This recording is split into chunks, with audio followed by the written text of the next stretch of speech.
Okay, so we're on chapter 2, which is called Preparing for the Task Ahead.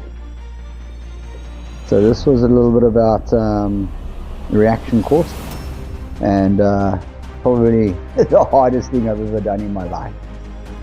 Okay, chapter 2, Preparing for the Task Ahead. For the first couple of weeks we patrolled the townships. Nothing much was going on. There was the odd incident, but nothing big.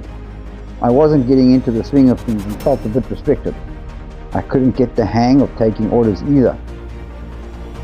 It just didn't work for me.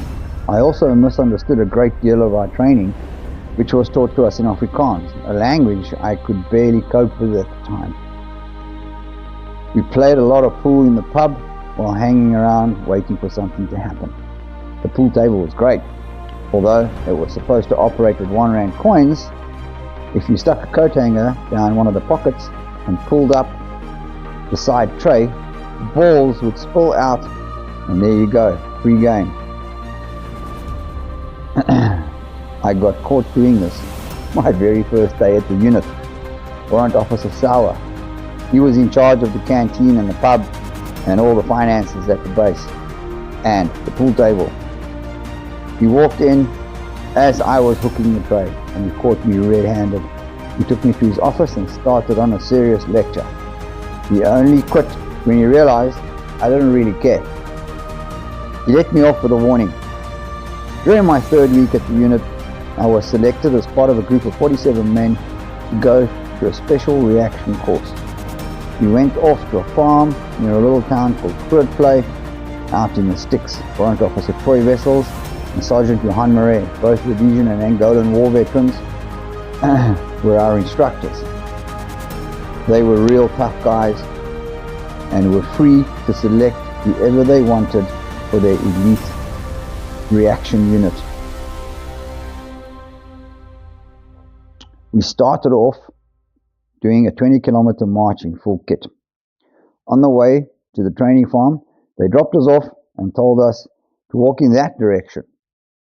We grabbed our kit and started walking. This was a piece of cake for me, as I was always extremely fit. Ernest Mallet and I got going and ended up at the camp first.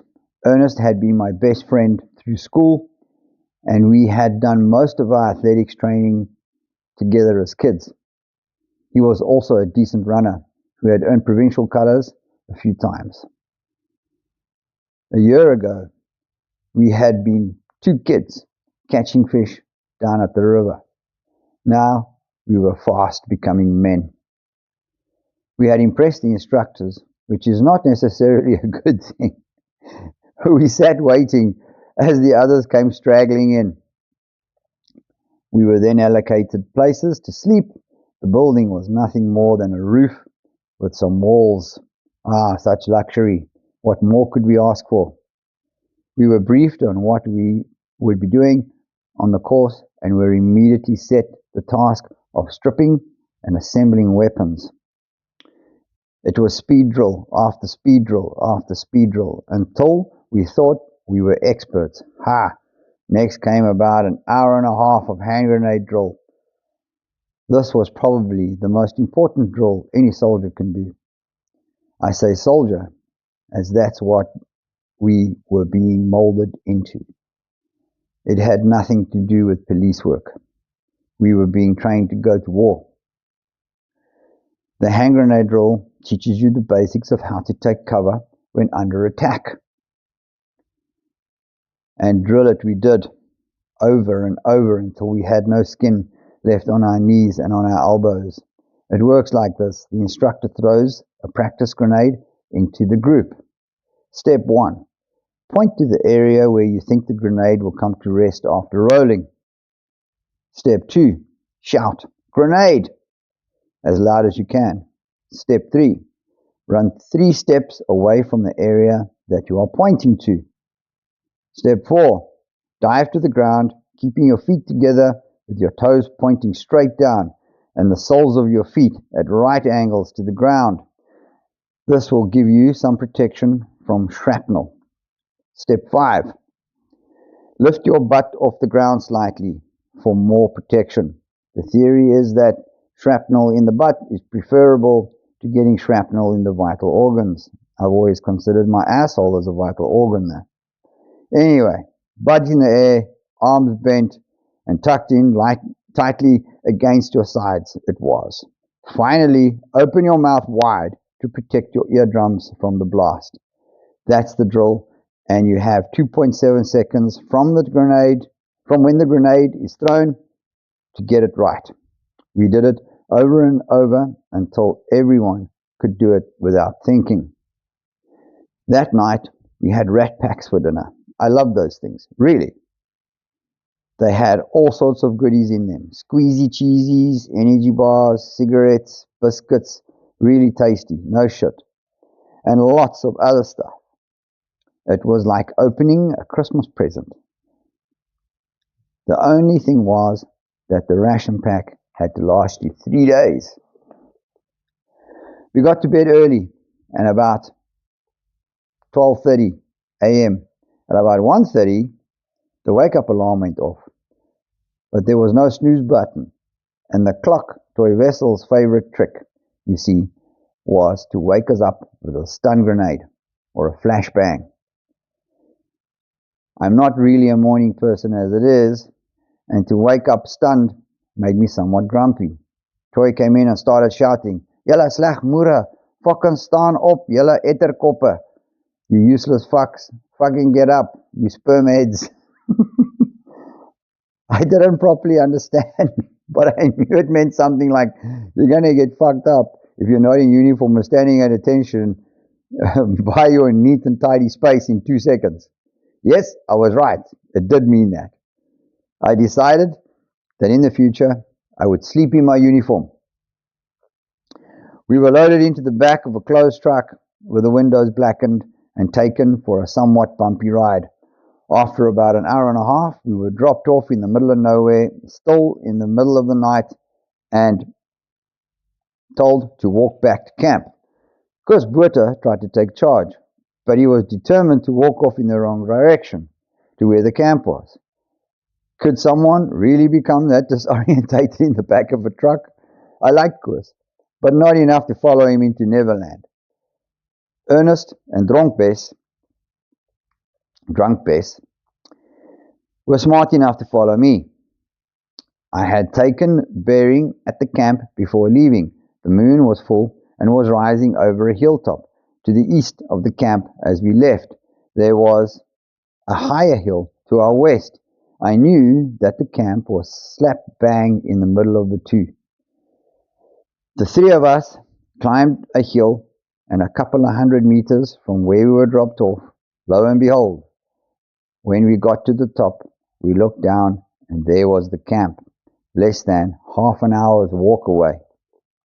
Warrant Officer Wessels was truly surprised and impressed when we came strolling into base 15 minutes after he got back there with the truck. He shook his head and muttered something in Afrikaans as he walked off to his quarters. The three of us made for the quarters too, and without saying a word, lay down our weary heads and slept like logs for the next 3 hours. Around 6 a.m., I woke up to the clinking and clanking of kit as some of the others dragged themselves into the base.